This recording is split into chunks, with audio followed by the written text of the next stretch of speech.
Okay, hi folks, we're back. We found molar masses of, lead nitrate. Zach found it to be 331.2 grams per mole. The molar mass of lead iodide he found to be 461.0 grams per mole. And the molar mass here of potassium iodide he found to be 166 grams per mole. So now that we have our molar masses, we'll use them to convert grams to moles or moles to grams. So if you haven't done this, turn it off and do the work first and then see if you're right. How many moles of each of the following were present? So first one is lead nitrate. And Zach found that we started with, how much lead nitrate did we start with, Zach? 1.02 grams. Okay, so on the front page of the paper, it tells us 1.02 grams of lead nitrate was what we dissolved in our water at the beginning of the experiment. So we use the molar mass of lead nitrate here to convert 1.02 grams. We multiply by the molar mass to cancel out grams in the denominator and convert to moles in the numerator. And we end up with 3.08 times 10 to the negative third moles of lead nitrate.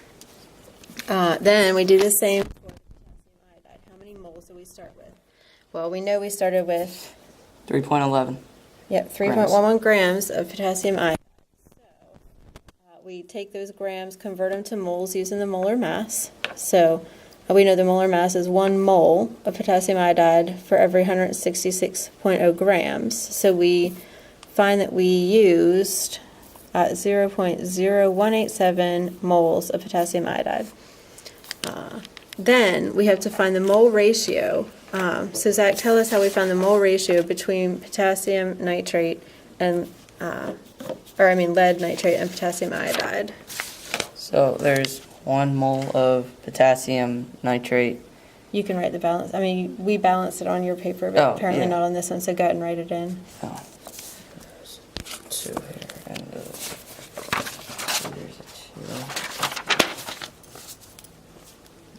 2 over there. Okay, important to have a balanced equation for this, so. So there's, for every 1 mole of potassium nitrate, there's 1 mole of potassium iodide.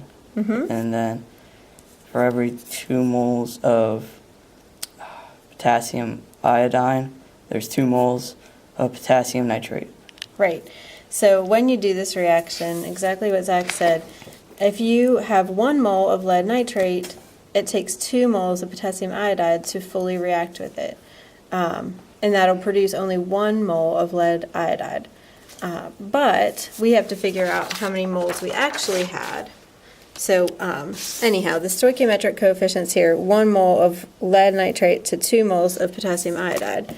Here he's got 1 to 2, 1 mole of lead nitrate to 2 moles of potassium iodide. From the balanced equation, you find that ratio, 1 mole of lead nitrate to 2 moles of potassium iodide. So that is an important ratio to know because that tells us how many moles we need to fully react. That'll help us find the limiting reactant. So what is the ratio that we actually used? So instead of looking at the balanced equation, Zach looked at the amounts that we actually used. So up here he converted the grams that we weighed out in the experiment to moles. So we used this number of moles of potassium nitrate and this number of moles of lead nitrate, this many moles of potassium iodide. So he compared that. And what did you find? How did you do this, Zach?